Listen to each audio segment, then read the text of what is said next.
ప్రతి ఒక్కరు దేవుని స్తుతిద్దాం, ప్రతి ఒక్కరు దేవుని ఆరాధిద్దాం. హల్లెలూయా, హల్లెలూయా.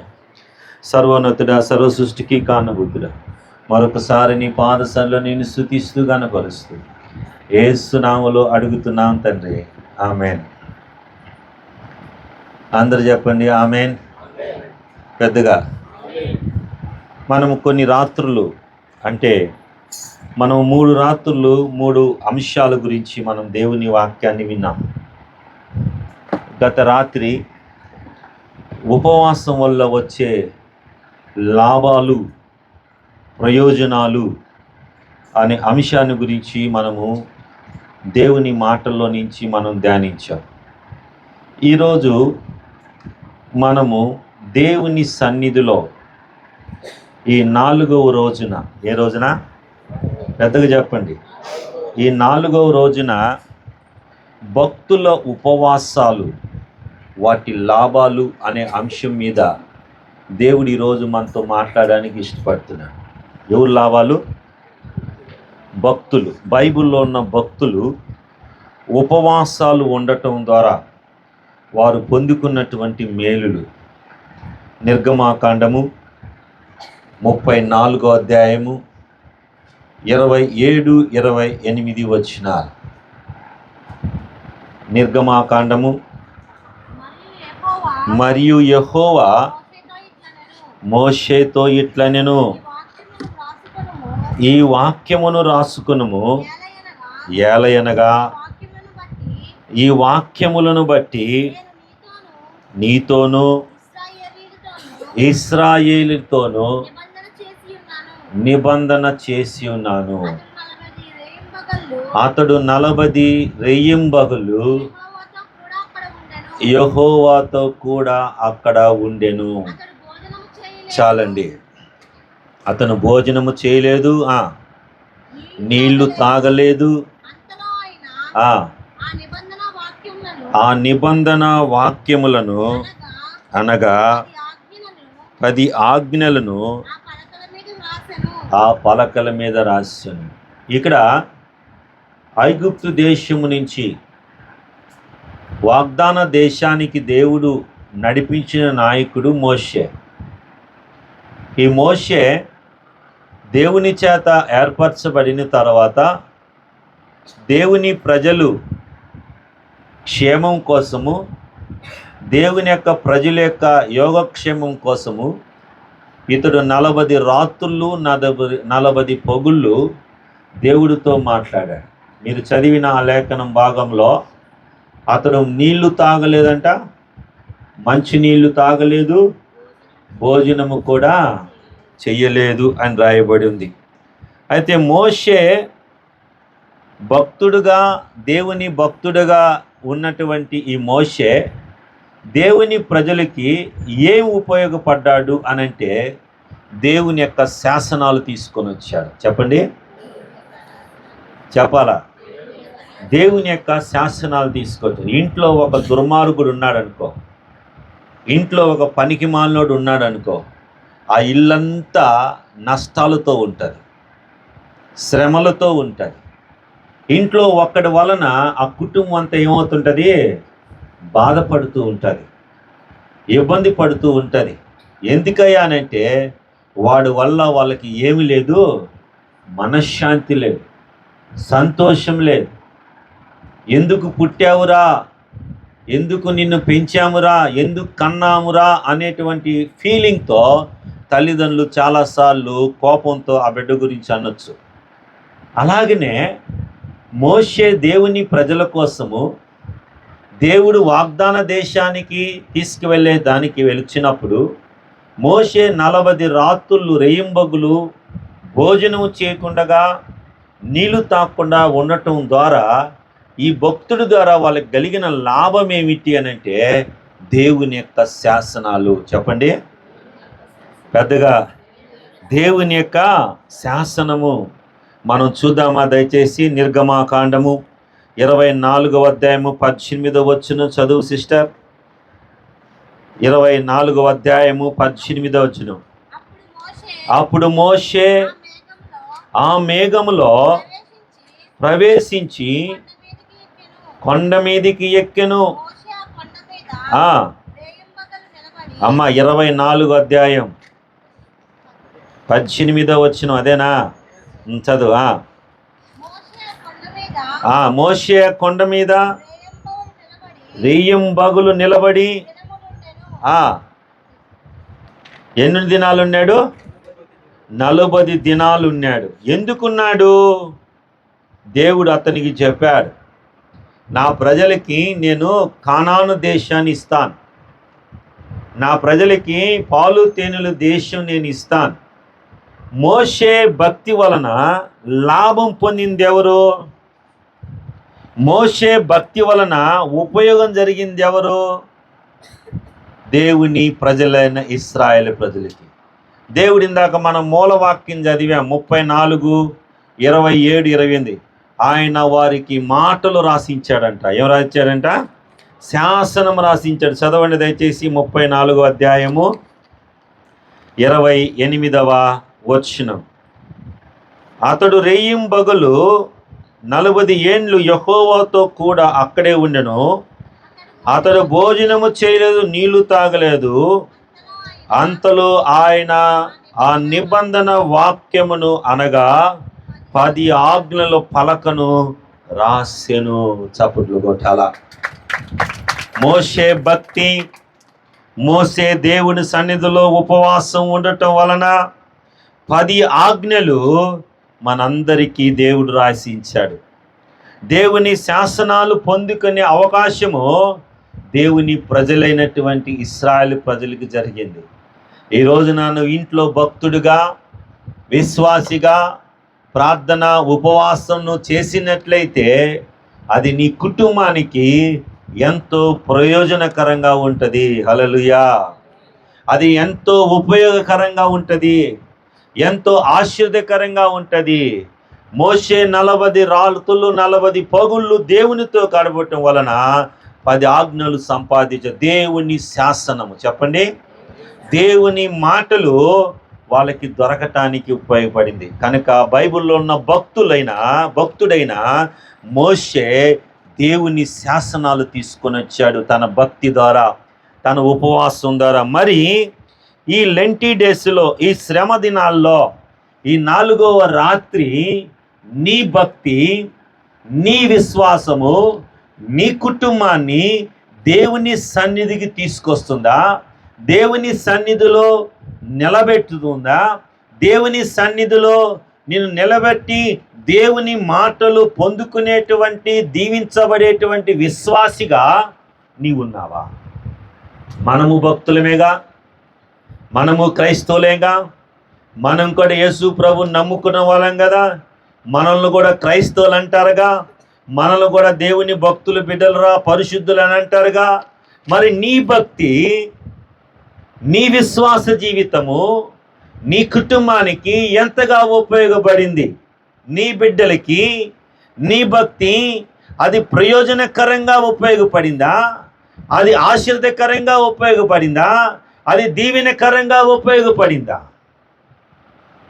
కనుక బైబిల్లో ఉన్న భక్తులు ఉపవాసం వలన ప్రజలకు క్షేమం దొరికింది. చప్పట్లు కొట్టాలా. ఈ రాత్రికాల సమయంలో దేవుని వాక్యం వింటున్న సహోదరి, సహోదరుడా, నువ్వు క్రైస్తవుడుగా, విశ్వాసిగా, దేవుని బిడ్డగా మారినప్పుడు నీ భక్తి వలన, నీ ఉపవాసం వలన, నీ ప్రార్థనా జీవితం వలన, నీ రక్షణ వలన, నువ్వు గుడికి రావటం వలన నీ ఇంట్లో వాళ్ళకి ఉపయోగకరంగా ఉండాలి, నీ ఇంట్లో వారికి సంతోషకరంగా ఉండాలి. కనుక మోషే భక్తుడి యొక్క ఉపవాసము, దేవుని శాసనాలు దేవుడు రాసి ఇచ్చినట్లుగా మనం చూస్తూ ఉన్నాం. కనుక ఈ 4వ రాత్రి దేవుని వాక్యం వింటున్న సహోదరి, సహోదరుడా, ఒకసారి నిన్ను పరిశీలించుకో. నీ భక్తి, నువ్వు భక్తుడివి అంటున్న నీ జీవితంలో, నీ కుటుంబానికి దేవుడు ఏమైనా ఉపకారం చేశాడా లేదా అనేది మనల్ని ప్రశ్నించుకుంటే బాగుంటుంది. రెండవది, దావీదు భక్తుడైనటువంటి ఉపవాసము స్వస్థత కొరకు ప్రార్థన చేశాడు. ఏం చేశాడు? దేనికోసం ప్రార్థన చేశాడు? స్వస్థత కోసం ప్రార్థన చేశాడు. తీద్దామా బైబిల్లో 2వ సమూయేలు రాసిన గ్రంథము, సమూయేలు రాసినటువంటి రెండవ గ్రంథము 12వ అధ్యాయము 14, 15, 16, 17 వచనం. అయితే ఈ కార్యం వలన యెహోవాను దూషించుటకు ఆయన శత్రువులకు నీవు గొప్ప హేతువు కలగజేసితివి గనుక నీ పుట్టిన బిడ్డ నిత్యముగా చచ్చినని దావీదుతో చెప్పి తన ఇంటికి వెళ్ళెను. యెహోవా ఊరియా భార్య దావీదు కనిన బిడ్డ మొత్తినందున అది బహు జబ్బు పడెను. దావీదు ఉపవాసముండి లోపలికి పోయి రాత్రి అంతయు నేల నుండి పడుండి బిడ్డ కొరకు దేవుని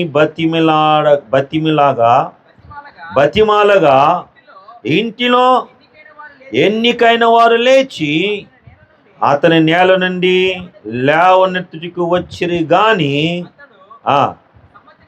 సమ్మతింపక వారితో కూడా ఊరియా భార్య చెప్పండి చెప్పాలా? దావీదు ఎవరి కోసం ఉపవాసం ఉంటున్నాడు? ఇక్కడ ఊరియా భార్యకు పుట్టినటువంటి కుమారుడు. ఊరియా భార్య కొరకు తన కుమారుడికి జబ్బు చేసినప్పుడు చెప్పాలా పెద్దగా? తన కుమారుడికి జబ్బు చేసినప్పుడు, తన కుమారుడికి బాగలేనున్నప్పుడు 14వ వచనంలో మనం గాని చదివితే, అయితే ఈ కార్యం వలన యెహోవా దూషించుటకు ఆయన శత్రువులను నీకు గొప్ప హేతు కలగజేసి తిని గనుక నీకు పుట్టిన బిడ్డ నిత్యముగా చచ్చురని ఎవరితో చెప్తున్నారు ఈ మాట? దావీదుతో దేవుడు చెప్తున్నాడు. ఒక్కోసారి మనం ఏమనుకుంటామంటే దావీదులాగా ఆలోచిస్తుంటాం, మనం చేసేయన్నీ రైట్ అంట. ఏందంట? మనం చేసేయన్నీ కరెక్ట్ అని. దావీదు పాపం చేశాడు, నరహత్తుడిగా మారాడు. తనకి కలిగినటువంటి ఊరియా భార్యకి కలిగినటువంటి దావీదు ద్వారా కలిగినటువంటి కుమారుడికి నిత్యముగాను నీ కుమారుడు చచ్చిపోతాడని దేవుడు చెబితే, ఒక్కోసారి మన జీవితాల్లో కూడా ఆ దారికి పోవద్దు, అది మనకు సెట్ కాదు, అది మనకి మంచిది కాదు అంటే నేను ప్రార్థన చేసి కనుక్కుంటా. ఏందా? నేను ఉపవాసం కనుక్కుంటా.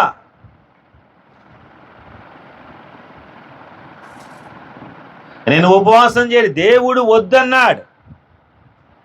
నువ్వు ఉపవాసం ఉండే ప్రయోజనం? అక్కడ మోషే ఉపవాసం ఉండటం వలన దేవుని 10 ఆజ్ఞలు వాళ్ళకు దొరికాయి. అది దేవుని యొక్క ఆశీర్వాదం. ఇక్కడ దావీదు పాపం చేశాడు, తద్వారా తనకి కుమారుడు పుట్టాడు. ఆ కుమారుడికి దేవుడు నచ్చలేదు, దేవుడికి నచ్చదు. చెప్పండి నోరు తెరిచి. ఎందుకంటే దావీదు ఏం చేశాడు? ఇక్కడ అన్యాయం చేశాడు, మోసం చేశాడు, నరహత్తుడిగా మారాడు. ఎంత మాత్రం దేవునికి హృదయానుసారుడు అయిపోయినంత మాత్రం దేవుడు వదిలేస్తాడా? దేవుడు న్యాయాధిపతి. చెప్పండి పక్కన వాళ్ళతో చేపట్టుకొని చెప్పండి, దేవుడు న్యాయాధిపతి.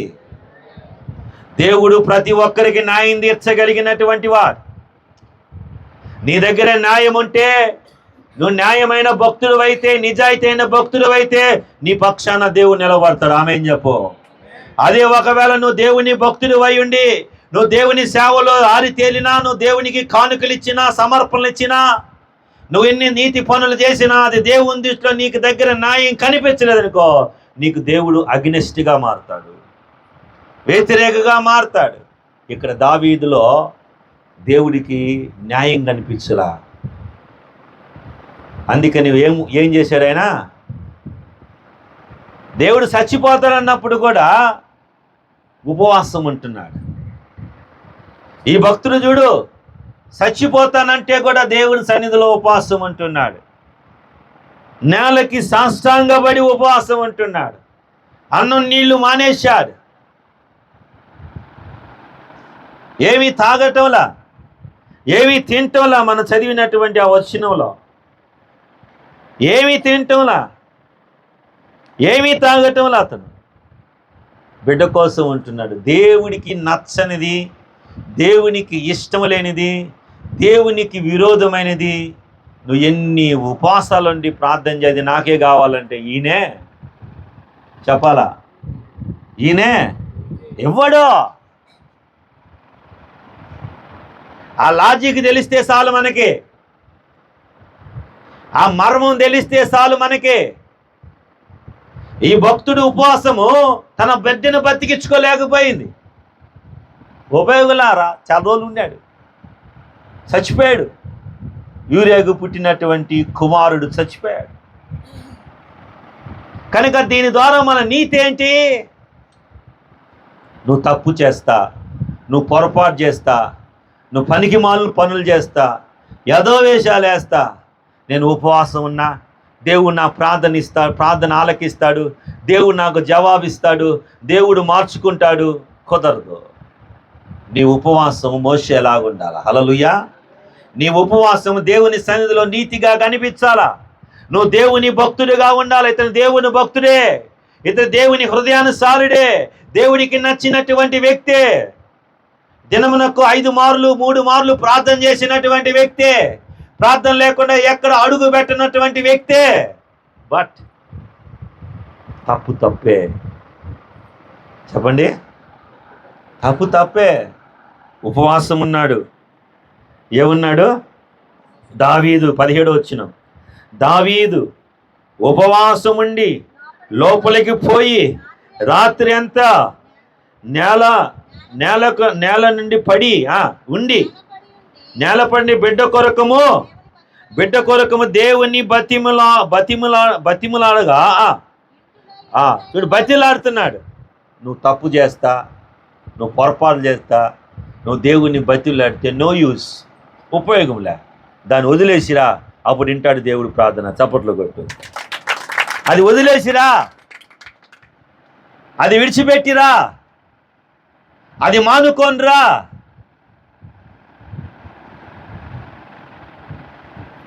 దేవుడు ఆలకిస్తాడు. కనుక భక్తులు ప్రార్థన ఉపవాసం వింటాడు. ఎవరు భక్తులయ్యా? ఎవరు భక్తులు ప్రార్థన? మోషే లాంటివా? దావీదు ప్రార్థన ఆలకించలా. ఉన్నాడు చచ్చిపోయాడు.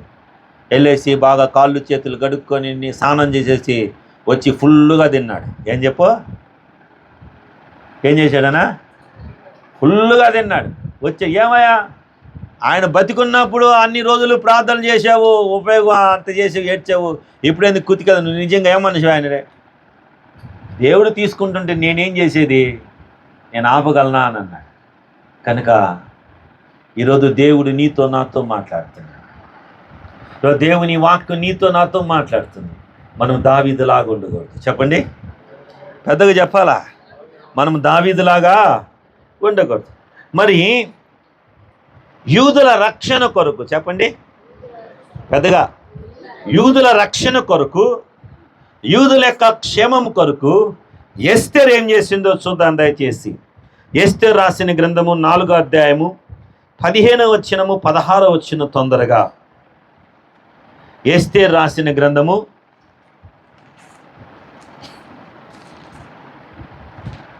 4వ అధ్యాయము 15, 16. అప్పుడు ఎస్తేరు మొర్దెకైతో మరలా ఇట్లనెను, నీవు పోయి కుషినందు కనబడిన యూదులందరినీ సమాజ మందిరమునకు సమకూర్చి నా నిమిత్తము ఉపవాసముండుడి, 3 దినములు అన్నపానములు చెయ్యకుండుడి, నేనును నా పనికత్తులను కూడా ఉపవాసముందుము. ప్రవేశించుట న్యాయ వ్యతిరేకముగా ఉన్నను నేను రాజునొద్దకు ప్రవేశించదును, నేను నశించదును. అటువలే మొర్దెకై బయలుదేరి ఎస్తేరు తనకు ఆజ్ఞాపించిన అంతటి ప్రకారము జరిగించును. చప్పట్లు కొట్టాల.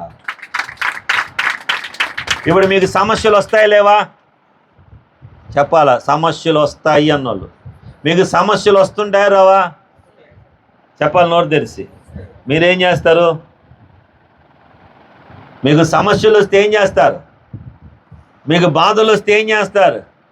మీకు ఇబ్బందులు వస్తే ఏం చేస్తారు? పరిష్కారం వెతుక్కుంటారు. ఏం చేస్తారు? ఏం వెతుక్కుంటారు? ఎవరి దగ్గరికి వెళితే పని అవద్ది, ఎవరిని పట్టుకుంటే మనకి ఉపయోగపడుతుంది, ఎవరి దగ్గరికి వెళితే మనకి సహాయం జరుగుతుంది, ఈ పనిలో నుంచి ఈ సమస్యల నుంచి బయటపడతాం. యూదులకు ఒక పరిష్కారం కావాలా, యూదులకు ఒక సమస్య వచ్చి పడింది. అదేమిటంటే వాళ్ళందరూ నాశనం చేయాలనుకుంటున్నారు. కానీ మొర్దెకై ఒక ప్రార్థన చేస్తున్నాడు. ఎస్తేరు చెప్తా ఉంది, రానైన ఎస్తేరు చెప్తా ఉంది, మీరందరూ సమాజ మందిరంలో కూడి ఉపవాసం ఉండి అన్నపానాలు మానేయండి. ఏమనిందే చెప్పాలా? ఉపవాసం ఉండి అన్నపానాలు మానేయండి. నేను మొన్న చెన్నైకి వెళ్ళా. అపోలో హాస్పిటల్కి వెళ్ళినప్పుడు అక్కడ అంతా తమిళ్ మాట్లాడతారు. నా పక్కన ఒక ఆయన తెలుగు ఆయన కూర్చున్నాడు. ఏంది ఆయన చేతుల్లో ఒక బాటిల్ చూశా. ఏంది సార్, ఏందయ్యా అది అని అన్నా. ఏమీ లేదు సార్, గ్యాస్ట్రిక్ ట్రబుల్ అని అన్నపానాలు మానేయమంటే అందరు నన్ను అట్టి బెత్తరగా చూస్తున్నా. ఈడేంద్ర అన్నం తినకుండా నీళ్ళు దాక్కుండా ఉండమంటున్నారు అని మీ మోకాలు నన్ను విచిత్రంగా చూస్తుంటే దీనికి ఎగ్జాంపుల్ చెప్తున్నా నేను. అర్థమైందా? అన్నపానాలు మానేయమంటే ఏంది ఈయనని చెప్తున్నాను కదా. అందుకే మీ మొఖాల యొక్క ఫీలింగ్స్ నాకు అర్థమయ్యి ఆ కలవలికలు అంటే ఏమంటారు వాటిని? కలవలికలు ఏందంటలా, కదలికలు, కవలికలు, వాటిని చూసి చెప్తా ఉండ. వెళ్ళినా ఆయన చేతుల్లో ఒక బాటిల్ ఉంది. ఏంది ఇది విచిత్రంగా ఉంది అని అన్న.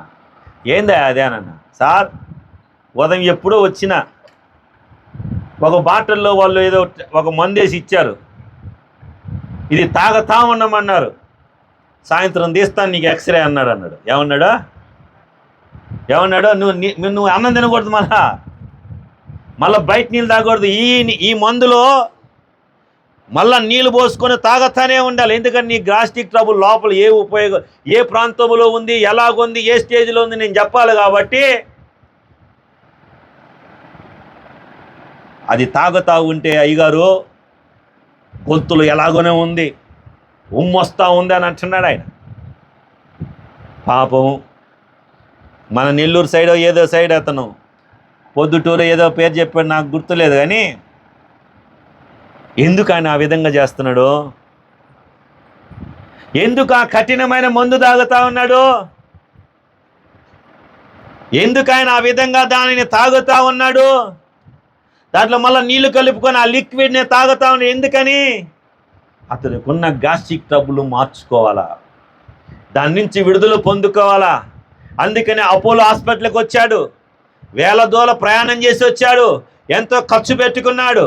ఖర్చు పెట్టుకున్నప్పుడు ఆ డాక్టర్ ఇచ్చిన మందు తాగాలి కదా. అది తాగితేనే కదా వాడు ఎక్స్రేనో లేకపోతే ఆ స్కానింగ్లోనో లేకపోతే అల్ట్రాస్కౌనింగ్లోనో ఏదో ఒక దాంట్లో ఏదో ఒక జబ్బు అనేది బయటపడుతుంది కదా. అందుకని కఠినమైన ఇబ్బంది అయినా తాగతా అక్కడే కూర్చుంటూ వెనక కింద పైన పడతా ఉన్నాడు. నీలో ఉన్న జబ్బు పోవటానికే ఒక మామూలు డాక్టర్ ఇచ్చినటువంటి వాటర్ని లిక్విడ్ని తాగేదానికి అంత కఠినంగా నువ్వు ఉన్నప్పుడు నీ బ్రతుకును మార్చే యేసయ్య, నీ కన్నీరు తుడిచేటువంటి యేసయ్య, నీ దుఃఖాన్ని నాట్యంగా మార్చే యేసయ్య, నీ కుటుంబంలో శాపాన్ని తొలగించేటి యేసయ్య. ఆయన సన్నిధిలో ఆయన కొరకు నువ్వు ఉపవాసం ఉంటే నీ ఇంటిలో నీ కుటుంబంలో దేవుని కార్యాలు ఎస్తేరుకు జరిగినట్లుగా మొర్దెకై జీవితంలో జరిగినట్లుగా నీకు జరగదా?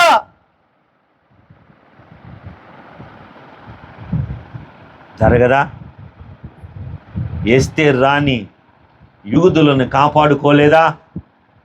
అన్నపానములు మానిన తర్వాత ఎస్తేరు కూడా రాణి కూడా తన చెలికలతో ఉపవాసం ఉండటం ద్వారా రాజు యొక్క శాసనాన్ని మార్చుకోలేదా? ఈరోజు నీ కుటుంబంలో పట్టి పీడిస్తున్న దెయ్యాలు, రోగాలు, సమస్యలు, కష్టాలు, శాపాలు, అప్పులు, బాధలు, వేదన, నిద్ర లేనటువంటి ఈ స్థితిని దేవుడు మార్చాలంటే నిన్ను నువ్వు దేవుని సన్నిధిలో అన్న పానాలు వదిలిపెట్టి ఉండాలని కామన్ సెన్స్ లేదా? ఇంకిత జ్ఞానం లేదా? దేవుని కొరకు ఒక పూట, ఒక గంట, 2 గంటలు కేటాయిస్తే నీ ఆస్తి కరిగిపోతుందా? నీ జీవితంలో శ్రమలు ఎక్కువైపోతాయా? ఎస్తేరు రాణి ఉపవాస దినమును చాటించినప్పుడు, ఆ భక్తురాలు మొర్దెకై భక్తుడు చాటించినప్పుడు యూదులకు కాపుదల కలిగింది. చప్పట్లు కొట్టాల. ఈ 4వ రాత్రి నీ కుటుంబానికి క్షేమం కలగాలంటే, నీ కుటుంబానికి దేవుని సన్నిధి దిగాలంటే నీవు కూడా ఎస్తేరు లాంటి, మొర్దెకై లాంటి ప్రార్థనా జీవితం కలిగితే నీ బిడ్డలు బాగుపడరా? నీ కుటుంబంలో దేవుని సన్నిధి దిగదా? నీ కుటుంబంలో దేవుని యొక్క ఆశీర్వాదాలు రావా? నీ కుటుంబానికి నీకు దేవుని యొక్క కాపుదల ఎవరా? ఆలోచించు. భక్తుల ఉపవాసం వలన యూదులు కాపాడబడ్డారు. హల్లెలూయా. ఎస్తేరు ఉపవాసం, మొర్దెకై ఉపవాసం, యూదులకి దేవుడు కాపుదల ఇచ్చారు. ఈరోజు నీ ఇంటికి, నీ కుటుంబానికి దేవుడు సహాయం చేయాలి అని అంటే నీవు ఉండగలవా? చెప్పుకుంటాం కదా మనం క్రైస్తవులు అని. మరి ఎజ్రా రాసిన గ్రంథం 8వ అధ్యాయము 21వ వచనం. ఎజ్రా రాసిన గ్రంథం, ఎజ్రా రాసిన గ్రంథం. ఎస్తేరు నాహూము తర్వాత ముందుంటది. రాజైన అత్తహసు ఏలుబడి కాలమందు బబులోను దేశం నుండి నాతో కూడా వచ్చిన ఇంటి పెద్దల వంశావళి, ఫినియాసు వంశములో,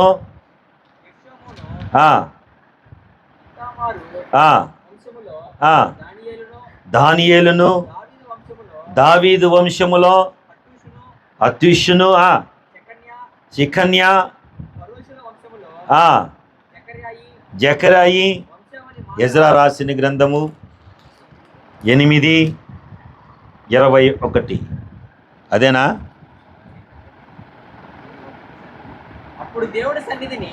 అది అప్పుడు దేవుని సన్నిధిని మమ్మల్ని మేము దూరపరుచుకొని దుఃఖపరుచుకొని మాకును మా చిన్న వాటికిని మా ఆస్తికిని ఆస్తికిని శుభ ప్రయోజనము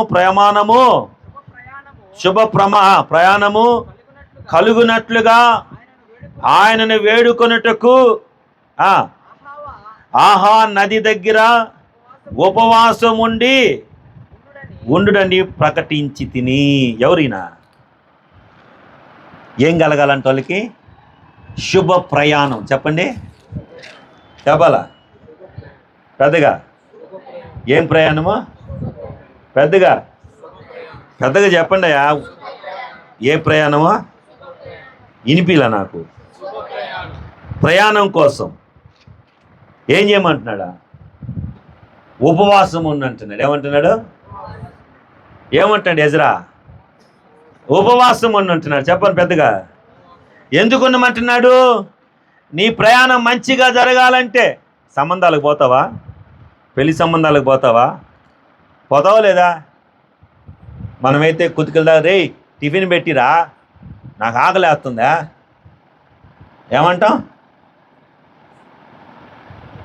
మన ప్రయాణాలు ఎలాగుంటే 4 ఇడ్లీ, 10 దోశ, గారెలు. ఆడకి పోయి సంబంధాలు మాట్లాడేటప్పుడు పోయి ఏం చేస్తారు?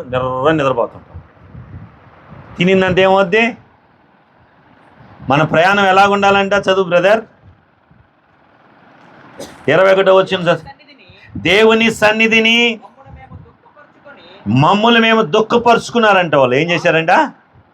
దేవుని సన్నిధిలో వాళ్ళు ఏం చేశారు? మమ్మల్ని మనం దుఃఖపరుచుకొని మాకును మా చిన్నవారికిని మా ఆస్తికిని శుభ ప్రయాణము కలుగున్నట్లుగా ఆయనను వేడుకొనుటకు ఎక్కడంటది? ఆవా నది దగ్గర ఉపవాసం ఉన్నారంట. హల్లెలూయా. పెద్దగా చెప్పాలా? ఈ జీవిత ప్రయాణంలో మనం ఏం చేయాలా? మన ప్రయాణం కొనసాగించాలంటే, మన ఆత్మీయ జీవితం మంచిగా ఉండాలంటే మనం ఏం చేయాలా? ఉపవాసం ఉండాలి. చెప్పండి నోరు తెరిచి. ఎస్తేరు వాళ్ళ ప్రయోజనం కొరకు చెప్తున్నాడు లేదా? పరిశుద్ధాత్మదేవుడి 4వ రాత్రి నీ ప్రయోజనం కోసం మాట్లాడుతున్నాడు లేదా? వింటావా వినవా? చెప్పాలా? వింటావా వినవా అన్న?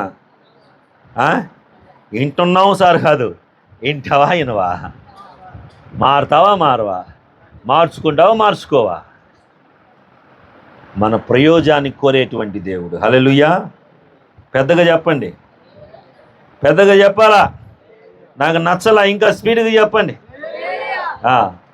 దానియేలు ఉపవాసం వలన ఆ దేశానికి ఏం కలిగింది? ఉపయోగం కలిగింది. చెప్పండి. ఇప్పుడు నీ బిడ్డల కోసము, నీ బిడ్డల కోసము, నీ కుటుంబం కోసం నువ్వు ఉపవాసం అంటే నాకేమైనా మేలు జరుగుతుందా? ఏం ప్రతిభ ఎవరికే మేలా? ఎందుకు ఉండవైతే?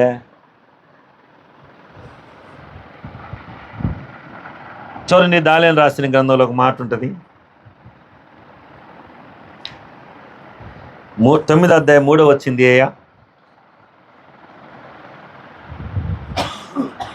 దానియేలు రాసిన గ్రంథం. ఎవరు కట్టుకుందా? మనకు ఫ్యాన్ లేకపోతే ప్రార్థన రాదు. ఏం రాదు? చెప్పాలి మీరే. ఏం రాదు సుభాష్ నెక్క?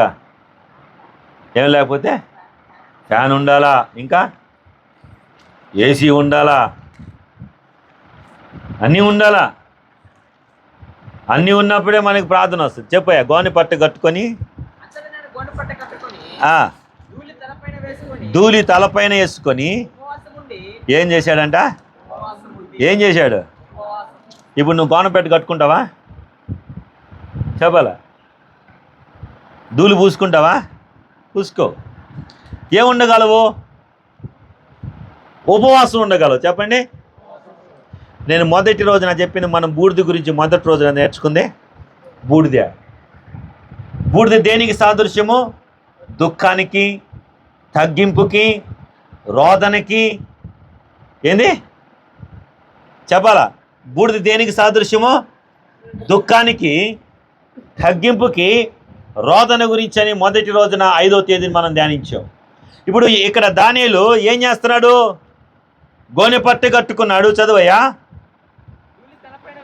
ధూళి తనపైన వేసుకొని ఉపవాసం ఉండి ప్రార్థన విజ్ఞాపనలు చేయొచ్చు. ప్రభు యొక్క దేవుని ఎదుట నా మనస్సును నిబ్బరము చేసుకుంటూ నీ చపలు కొట్టు. దేవుని సన్నిధిలో ఏం చేస్తున్నాడు దానియేలు? ప్రార్థన విజ్ఞాపనలు చేయుటకై. చెప్పండి. ఏం చేస్తున్నాడు? ప్రార్థన విజ్ఞాపనలు చేయుటకై దేవుని సన్నిధిలో ఏం చేస్తున్నాడు? ఇతను ఉపవాసం ఉంటా ఉన్నాడు. ఉపవాసం ఉంటూ మనసును ఏం చేసుకున్నాడు? నిబ్బరము చేసుకున్నాడంట. చెప్పండి. నిబ్బరం అంటే అర్థం చేస్తారా మీరు ఎవరైనా? మీ ఇంట్లో వాళ్ళు అంటారు, ఏమిరా ఇంత కఠినంగా మారావు అని అంటారు. ఏమంటారు? ఏమిరా నీ కొద్ది కూడా జాలి. చెప్పండి. ఈ డైలాగులు మీరు చెప్తేనే బాగుంటుంది. జాలి, కనికరం, మనస్సాక్షి ఏమీ లేవరా అంటే వాడు గుండె ఏమైపోయింది అక్కడ? అబ్బా ఎంత హుషారుగా చెప్పావా? ఏమైపోయింది? ఏమైపోయింది? కఠినంగా మారిపోయాడు. వాడికి తల్లి వేదన తెలియట్లా, తండ్రి వేదన తెలియట్లా, సమస్యకి పరిష్కారం తెలియట్లా. రాయి అయిపోయి నిబ్బరంగా ఉన్నాడు. ఆ నిబ్బరంగా దానియేలుకి ఇక్కడ దేవుడి మీద నిబ్బరం. హల్లెలూయా. దేవుడు నా ప్రార్థన వింటాడని నిబ్బరం. దేవుడు ఒక దినాన నన్ను, నా ప్రజలని ఈ రాజు చేతిలో నుంచి విడిపిస్తాడని నిబ్బరం, ధైర్యం. అలాంటి గుండె, అలాంటి ధైర్యము, అలాంటి విశ్వాసం కలిగినటువంటి వాడు దానియేలు. ప్రార్థన విజ్ఞాపన చేత మనసును ఏం చేశాడంట? ఏం చేశాడు అక్కడ? చదవండి. మనసును ఏం చేశాడు? నిబ్బరము చేసుకున్నాడంట. ఆమేన్. అలా నిబ్బరం చేసుకున్నాడు కాబట్టి 21 వచనంలో దావీదుకి దేవుడు ఒక గొప్ప దర్శనాన్ని చూపిస్తా ఉన్నాడు. చూద్దామా?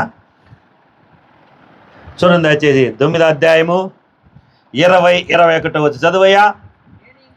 నేను ఇంకా పలుకుచు ప్రార్థన చేయుచు పవిత్ర పర్వతం కొరకు నా దేవుడిని యెహోవా ఎదుట నా పాపమును, నా జనముల యొక్క పాపమును ఒప్పుకొనుచు నా దేవునికి విజ్ఞాపన చేయుచు ఉంటిని. నేను ఇలాగు మాట్లాడుచుండగా, ప్రార్థన చేయుచుండగా మొదట నేను ఒక దర్శనము చూచి తిని సభలు కొట్టింది. హల్లెలూయా.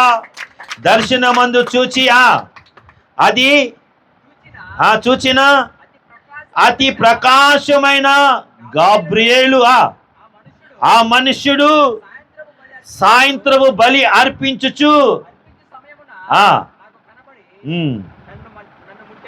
ఏం చేస్తుంటే కనిపించాడు ఈయన. ఈ మధ్యకాలంలో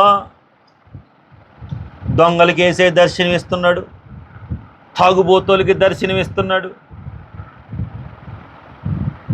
గాలికి తిరిగేవాడికి దేవుడు మాట్లాడు. నేను ఒక్కోసారి ఇవన్నీ విన్నప్పుడు నాకు బలి బాధ వేస్తుంది. ఏందయ్యా వీళ్ళందరికి కనిపిస్తావు, నాకెందుకు కనిపివు నువ్వు? ఏంది వీళ్ళందరికి కనిపిస్తున్నావు. రాత్రి నాకు దేవుడు కల్లో కనిపించాడు, అందుకే నేను మోచనం తీసుకోను. ప్రభువా, వాడు కల్లో కనిపించి మోచనం తీసుకోమంటున్నావు.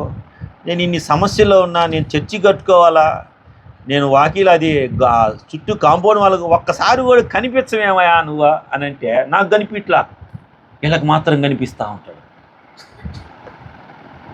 ఎవరికి? పాపం దానియేలు ఎంత కష్టపడుతున్నాడు ఇడా. దానియేలు ఎంతగా కన్నీరు గార్చి ప్రార్థన చేస్తాడు తన జనుల కొరకు. చెప్పండి, చెప్పాలా? మీరు పెద్దగా చెప్పాలా? నేను మళ్ళీ ఒక ప్రశ్న వేస్తాను, ఒక చెయ్యి పైకి ఎత్తండి. ఒక చెయ్యి ఎత్తు రాజా, బాగా ఎత్తు. ఒక చెయ్యి నీ గుండెల మీద పెట్టు.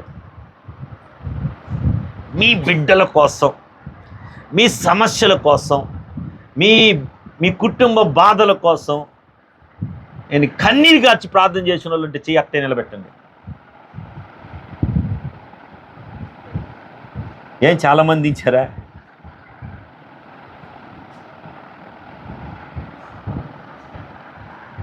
మారారా? దానియేలు చూడన్నా, చదువయ్యా.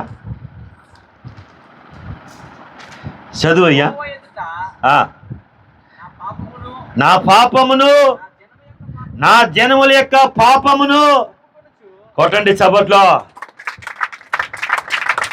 పాపము ఒప్పుకోవటము ద్వారా నిన్న రాత్రి మనం చూసాం, నినివే పట్టణస్థులు తన పాపమును చెప్పాలా?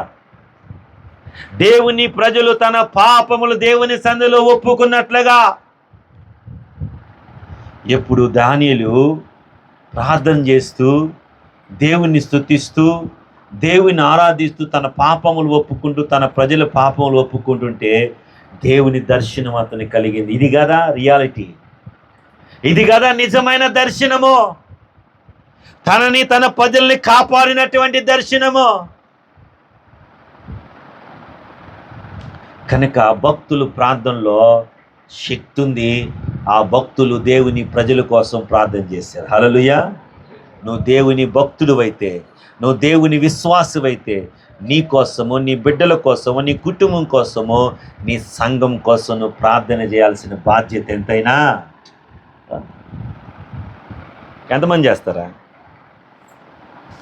ముందు మీకోసం చేసుకోండి, ఆ తర్వాత హల్లెలూయా. లాస్ట్ చెప్పి నేను ముగిస్తా. యేసుక్రీస్తు ప్రభు ఉపవాసం వల్ల, శోధించటం వలన ఆయన ఏ విధంగా జయించబడ్డాడో మనకు కూడా శోధనలు వస్తుంటాయి. చెప్పండి, ఎంతమంది నాకు కూడా టెంప్టేషన్, శోధనలు, ఇబ్బందులు కలుగుతాయన్న వాళ్ళు చేతులు ఎత్తండి. కలుగుతాయా? యేసు ప్రభు ఎలా జయించాడో చూడండి. 4వ అధ్యాయం మత్తయి సువార్త, 4వ అధ్యాయం 11వ వచనం. మత్తయి సువార్త 4వ అంతటా అపవాది ఆయనని విడిచిపోగా, ఇదిగో దేవదూతలు వచ్చి ఆయనకు పరిచర్య చేసిరి. యోహాను చెరబట్టబడినని యేసు విని నజరేతుకు విడిచి. చాలండి, హల్లెలూయా. యేసు ప్రభు అపవాది అంతటా ఆయనను విడిచిపోగా. చెప్పండి నోరు తెసి. 10వ వచనంలో ఏముంది అక్కడ చూడండి. యేసు సాతానుతో,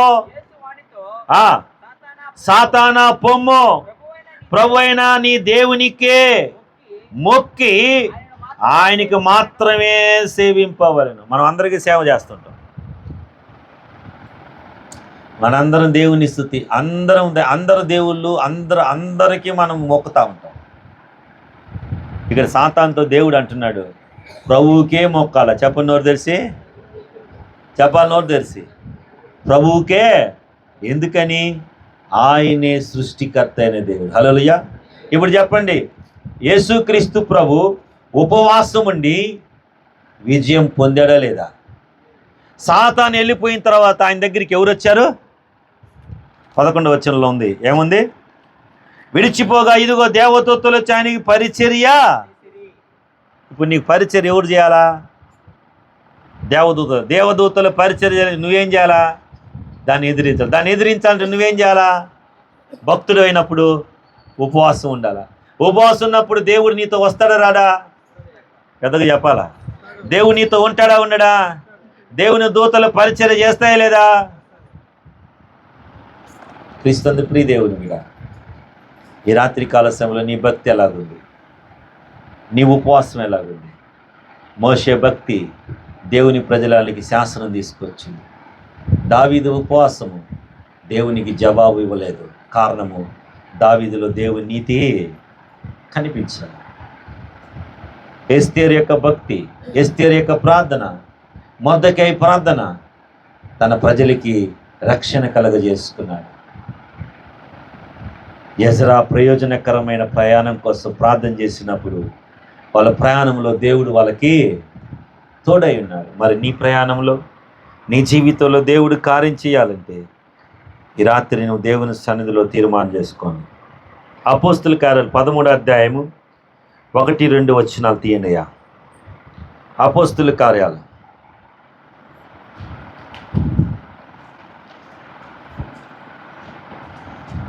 13వ అధ్యాయము 1-2 వచనం. అపోస్తుల కార్యాలు 13వ అధ్యాయము 1-2 వచనం. సంఘములో బర్నబా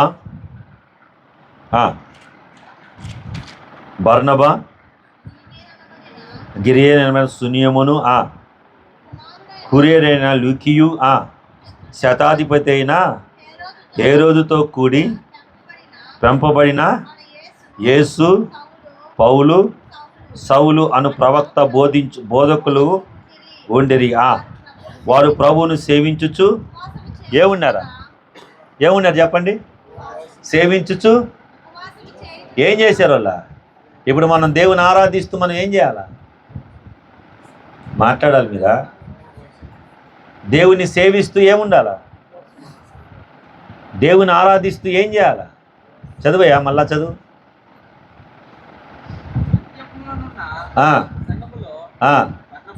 బర్నబా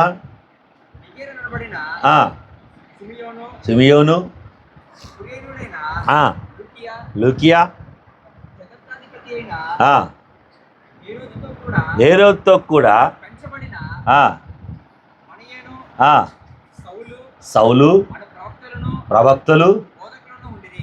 ఉండిరి. ఆ, వారు ప్రభువును బోధకులు ఉండిరి. వాళ్ళందరూ ఏం చేస్తున్నారు అక్కడ? ప్రభువును సేవించుచు, ఎవరిని సేవించారు? లౌడ్గా, పెద్దగా, ప్రభువును సేవించుచు, పెద్దగా ఏం చేశారు? ప్రభువును సేవిస్తూ. సేవించటం అంటే ఏంది? సేవించటం అంటే ఏంది? సేవించటం అంటే ఏందయ్యా? వాళ్ళు ప్రభువును సేవిస్తూ అని అన్నాడు. ఏమన్నాడు? సేవించుచు. చెప్పండి. అంటే వాళ్ళు ఆరాధిస్తూ. ఏంది? వాళ్ళు దేవుణ్ణి స్తుతిస్తూ, నీవే మా దేవుడివి అని దేవుణ్ణి పొగుడుతూ ఏం చేశారు? సేవిస్తూ ఉపవాసముండిరి. ఉపవాసము చేయుచుండగా పరిశుద్ధాత్మ ఏమొచ్చిందంట? పరిశుద్ధాత్మ నేను ఆ, బర్నబాను, సౌలును పిలిచి పిలిచిన పని కొరకు పని కొరకు వారిని వారిని నాకు ప్రత్యేకపరచమని చాలండి ప్రత్యేకపరచమని వారితో చెప్పాను. వారితో చెప్పాడు. హల్లెలూయా. పెద్దగా చెప్పండి. ఇప్పుడు చెప్పండి. సేవించటం అంటే ఏంటి? ఆరాధించటం. అలా ఆరాధిస్తూ దేవుని ఉపవాసం ఉండి ఏం చేస్తాడు? పరిశుద్ధాత్మ మన మీదకి వస్తుంది. హల్లెలూయా. పెద్దగా చెప్పాలా? ఆమెన్ కాదు, ఏం చెప్పాలా? ఎంతమందికి కావాలో, ఎంతమంది ఉపవాసాలు ఉంటారో మీరు ఇందుకూరిపేటలో ది వాయిస్ ఆఫ్ గాడ్ చర్చిలో భక్తులు, క్రైస్తవులు, దేవుని బిడ్డలని చెప్తున్న మీరు మీ కుటుంబాలను కాపాడుకోండి, మీ బిడ్డలను కాపాడుకోండి, మీ వ్యక్తిగత జీవితాలు కాపాడుకోండి. మీరు ఆధ్యాత్మికంగా ఎదగటానికి ఉపవాసాలు ఉండండి. దేవుని సందులో దేవుడిచ్చే ప్రతి ఈవిని పొందుకోవడానికి భక్తుడుగా దేవుని సందులో గోదలాడు, బతిలాడు. ఉపవాస దినాన్ని వారానికి ఒకసారైనా స్టార్ట్ చేయి. రోగాలు, బాధలన్నీ తొలగిపోతాయి. ఈ రాత్రి 4వ రాత్రి దేవుడు మాట్లాడు. ఈ మాటలు దేవుడు దీవించును గాక. ప్రార్థన చేసుకుందాం. కట్ చేసి